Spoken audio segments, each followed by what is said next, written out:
Have you ever accomplished something huge? Maybe it was a win that took you years to build, and the moment it happens, you downplay it. You tell yourself, oh, it's not that big of a deal. I don't want to make it about me. I don't really want to tell anybody. Maybe you just kind of like, you do it and then you like put, push it aside. So this episode is for the humble high achievers, queens, the kings who crush it behind the scenes, but who freeze when it's time to name it out loud, to speak it out loud. Because here is the truth. It ain't bragging if it's true. And if you're not claiming your success, you are subconsciously training your audience to overlook it too. Perception is projection. So today we're asking, how do you talk about your wins in a way that is powerful and authentic and not cringe and not like braggy? Because the more you own your transformation, the more others will believe in your ability to help and serve and support them too. Kimberly Spencer, founder of Crown Yourself, international TEDx speaker, subconscious success strategist, and mentor to visionary leaders who are here to rise with their voice, visibility, and their values, building their empire and creating holistic success. With over 20 years of entrepreneurship and a decade in subconscious reprogramming and high performance business coaching, I help conscious creators and legacy leaders rewire their beliefs, speak their truth, and be seen as the guide that they already are. This is the Crown Yourself podcast, your sacred space for conscious leadership, subconscious success, and storytelling that moves your business, your mission, your purpose forward into the world. So if you're ready to start celebrating yourself, oh, I know that might be hard, but try and finally lead and have others follow, stick around. Let's do this. And make sure to subscribe so you never miss an episode. Back in 2017, when I first started scaling Crown Yourself, I had an amazing client. Her name is Bonnie Strati, and she's been on this podcast before a couple times. Her first episode was when we first launched this podcast back in 2019, and it was from hot mess to high performance. And then she came back recently to promote her book, Built Stronger. And one of the greatest gifts that she experienced through our coaching was, and she says this in her testimonial, so I'm allowed to share it, was that after 52 years, she could finally celebrate herself. And there's something powerful in the power of our perspective of ourselves and the wins that we've had throughout our lives that we can actually deeply be proud of on an embodied level. To give you an example of the power of perspective in embodying a win, it took me 5 years, 5 years to see my buyout from my e-com company that I was president of in between 2012 and 2014 as a success. For 5 years, I thought that I was a failure. I thought that I had lost that company. I didn't see it as a successful exit, which was what it was. So there is power in the perspective shift in championing yourself and acknowledging the achievements that you've had.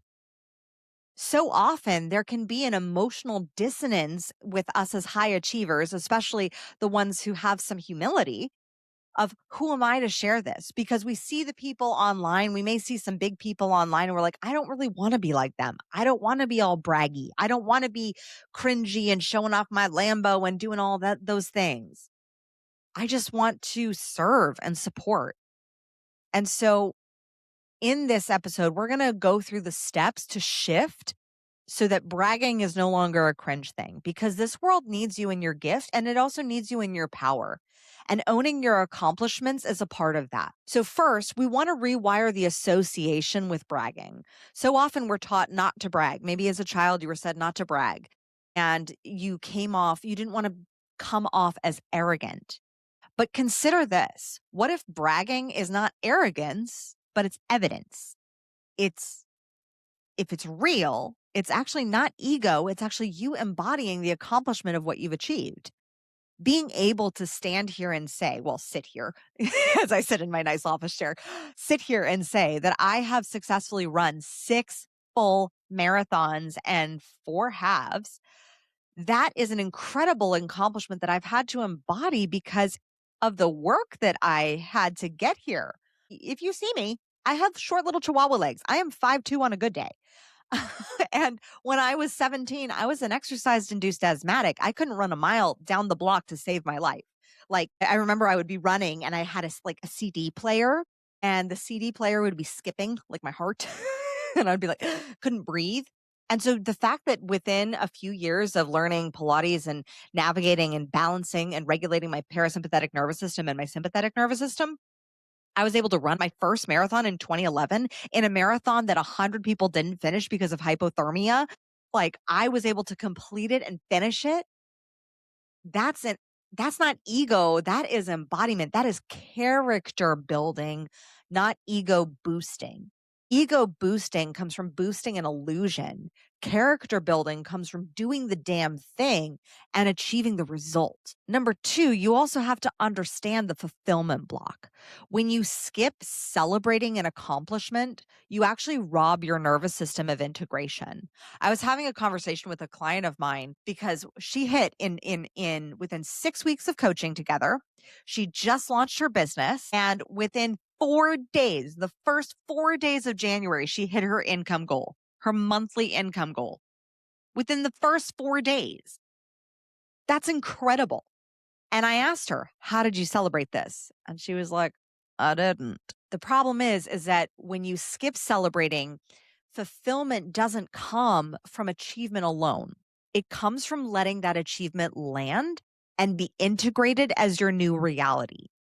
One of my favorite things in how I celebrate is I will achieve a big result and I'll sign a big contract, hit an income goal, book a big stage or something, like launch a book and have it be a success, like finish a big project.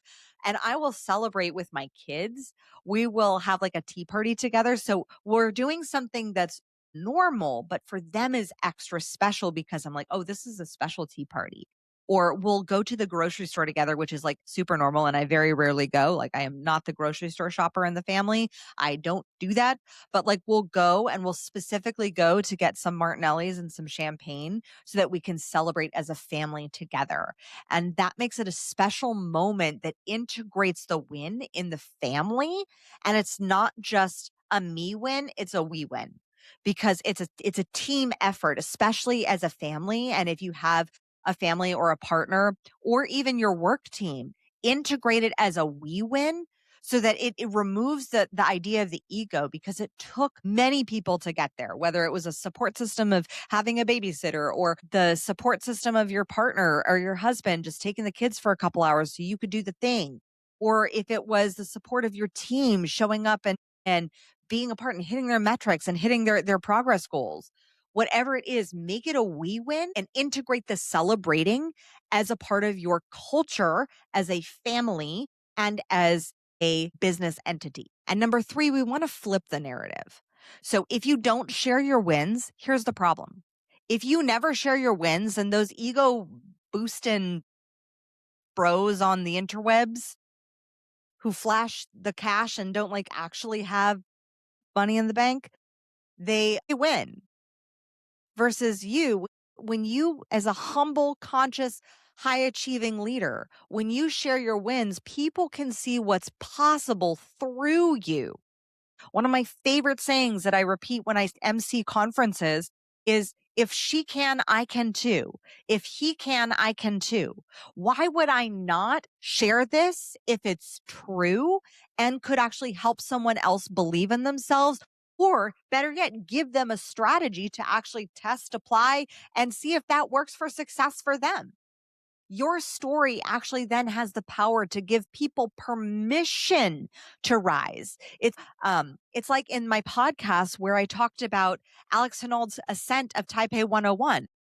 That ascent gave people permission to rise into their own goals and dreams that they've had for a decade. Most people's is not to free solo a freaking building, but we all have our own ambitions. We all have our own dreams. All have our own desires that are on our heart of what we want to achieve. And when we see someone step into courage and courageously, boldly go for something, When you share the results through that lens of transformation, it's not look at me, it's look at what's possible.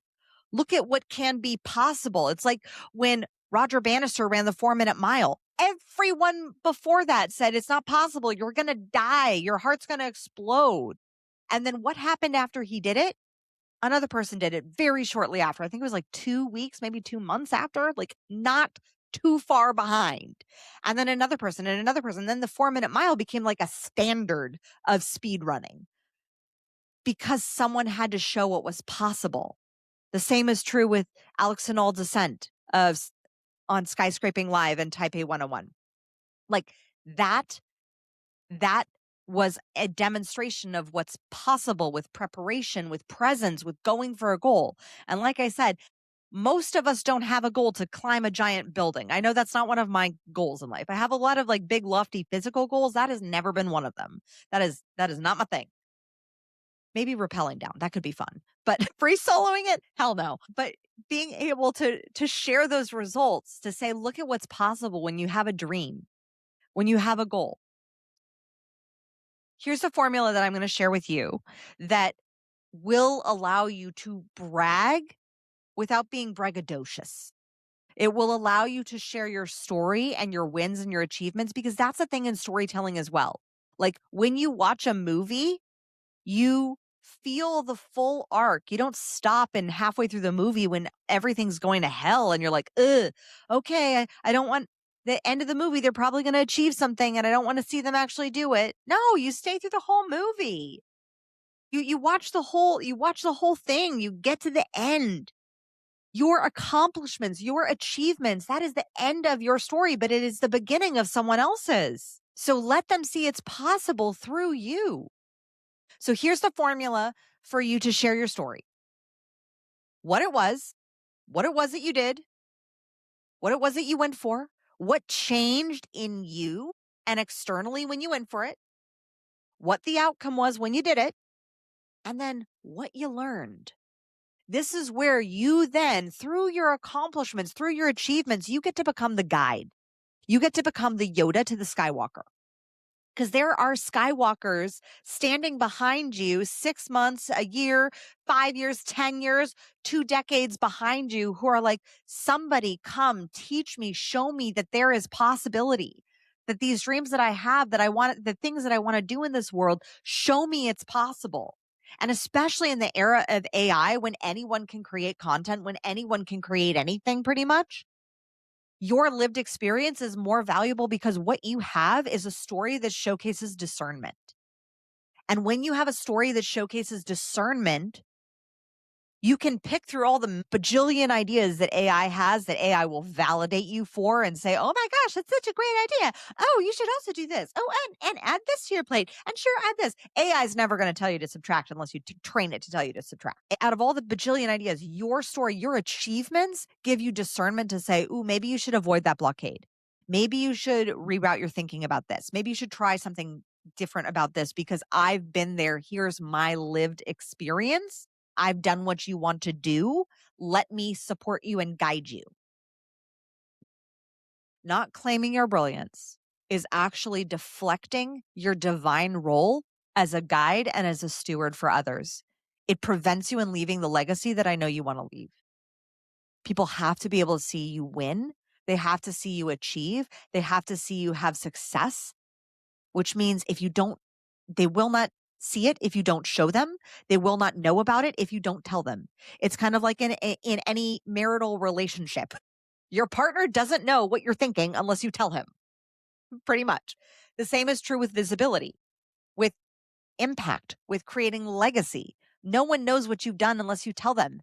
And you have to say it repeatedly, consistently, regularly. And that is how you claim your brilliance. And that is how people start to see you as a guide who can then support them and serve them in helping them climb their own mountains, helping them climb their own Everest. That's why I created the collective, because the collective is our coaching community where we are done with playing small and not acknowledging our wins. You finally get to own your results, which also means, yeah, you get to own your failures. You get to own your mistakes too. You get to also own your worth, own your role as a leader in your space, in your industry. The Crown Yourself Collective can be your home if you are a courageous leader who's daring to step in to another level of greatness. This is a monthly high performance coaching membership for visionary leaders who are ready to take courageous, regular, soul aligned action. We build a weekly cadence, a pacing of taking one bold, brave, daring action per week. And then we celebrate those wins along the way. You will get the empire building strategy and the subconscious programming so that you can be seen in all that you are in your fullest expression, authentic as hell. Grab your spot inside of the collective down below if this is calling to you. And if you're like loving this podcast and you're like, oh my gosh, I need more of this, make sure you hit subscribe. Make sure you're subscribed on YouTube and Apple and Spotify so that you never miss an episode. We also have our special audio only episodes on Spotify and Apple Podcasts. So if you are not subscribed on those platforms, definitely make sure you are so that you can get those added extra bonus audio only episodes. As always, my fellow sovereigns, own your throne, mind your business because your reign is now. I'll see you next week. Thank you so much for tuning in today. If what you heard resonated with you, be sure to subscribe and start creating a bigger impact now by sharing this with a friend. Just by doing that one simple act of kindness, you are creating a royal ripple to support more people in their sovereignty. And if you're not already following on social media, connect with me everywhere at crownyourself.now for more inspiration. I am so excited to connect with you in the next episode. And in the meantime, go out there and create a body, business, and life that rules. Because today, you crown yourself.